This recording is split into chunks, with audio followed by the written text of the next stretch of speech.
Et sur ce plateau, Farid Demsdeba, fondateur du mouvement citoyen pour l'Algérie, un cercle de réflexion apolitique. Bonjour, merci d'être avec nous sur ce plateau, Farid Demsdeba.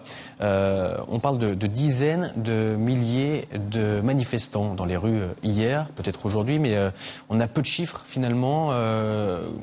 Est-ce que vous disposez d'informations par rapport à la manifestation d'hier? On parle de manifestation de masse. Qu'en est-il exactement en termes de participation et peut-être aussi en termes d'interpellation?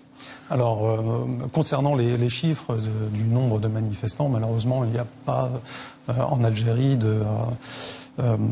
d'instance, on va dire, qui puisse se charger justement du comptage. Mais c'est vrai que tous les retours qu'on a pu avoir, notamment au niveau de notre mouvement, des gens, des sympathisants qui étaient sur place, nous parle vraiment d'un regain de participation incroyable, des foules telles qu'on les a connues au début de cette révolution. Donc là, c'est un an de révolution algérienne. J'ai plus envie d'utiliser le thème Hirak qui est galvaudé à l'heure actuelle, sachant que Hirak signifie juste mouvement. Là, il faut vraiment l'appeler tel qu'elle doit être désignée, c'est-à-dire révolution. Mais c'était massif, vraiment massif. Où en sont les militants du Hirak ou du mouvement de révolution, comme vous le nommez, emprisonnés, qui n'ont pas bénéficié d'une grâce récente? On sait qu'il y a eu des milliers de détenus qui ont été graciés, mais pas de manifestants. Justement, c'est là où on se pose des questions sur la vraie motivation de l'exécutif, sachant que une des revendications premières de cette révolution, c'est la libération sans condition des détenus d'opinion, quels qu'ils soient. Et à l'heure actuelle, cette revendication qui est totalement légitime n'est pas entendue. Il y a eu cette grâce de Tebboune qui justement a permis à des milliers de détenus de sortir, mais ça ne concernait absolument pas justement les manifestants et les révolutionnaires. Et c'est ça le souci à l'heure actuelle. Il ne peut pas instaurer un vrai dialogue si le premier point réclamé par cette révolution, c'est la libération des détenus d'opinion. Et justement, ça pêche un peu à ce niveau-là. Vous parlez de dialogue et d'Abdelmajid Tebboune. Justement, le nouveau président Abdelmajid Tebboune appelle au dialogue. Est-ce qu'il peut y avoir justement un dialogue entre les manifestants et les activistes anti-système? Est-ce qu'ils peuvent trouver un terrain d'entente? C'est compliqué, sachant que Tebboune a été, on le sait très bien, il dirige l'exécutif. Enfin, il est à la tête de cet exécutif désigné par l'état-major qui s'est justement, on va dire, habillé d'un personnage civil pour mener l'Algérie. Et c'était soi-disant l'objectif de Tebboune lorsqu'il a accédé au siège de président. Mais force est constater que malheureusement, il ne tient pas parole.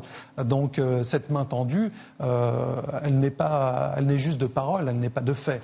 Et c'est très compliqué de discuter avec quelqu'un qui souffle le chaud et le froid. Donc on attend vraiment pas grand-chose de Tebboune, mais au moins de l'état-major, des signes forts.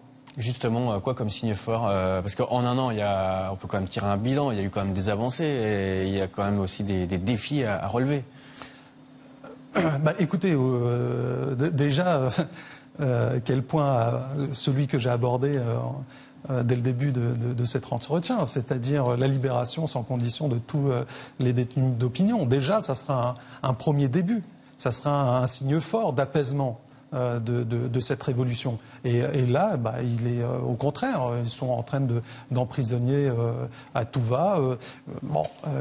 Monsieur Tebboune va jusqu'à vouloir déclarer le 22 février journée nationale. C'est le propre même du cynisme. Voilà, donc on a du mal à comprendre sur quel pied danser avec, même pas nous, mais disons, Tebboune, à quoi joue-t-il? à l'heure actuelle. Une question sociétale avec ce mouvement de contestation. Quel impact sur les femmes? Qu'est-ce que ça change sur la place de la femme en Algérie? Ce qui est intéressant avec cette révolution, c'est que, à l'instar de grands révolutionnaires de la guerre d'indépendance, telles que des femmes comme Madame Benbouali ou Madame Amran ou Madame Drif ou Madame Hossein, par exemple, qui étaient des grandes figures de l'indépendance, forte est de constater que justement les femmes algériennes, parce qu'elles sont plurielles, ont continué à prendre leur destin en main et ont été fer de lance de cette révolution. Et je tiens alors justement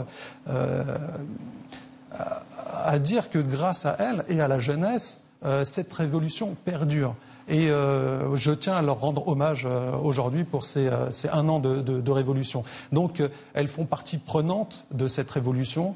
Je dirais même qu'elles sont le fer de lance de cette révolution. Elles sont l'essence même de cette révolution. Merci Farid Demsdeba d'avoir répondu à nos questions. Je rappelle que vous êtes le fondateur du mouvement citoyen pour l'Algérie, un cercle de réflexion politique. Merci.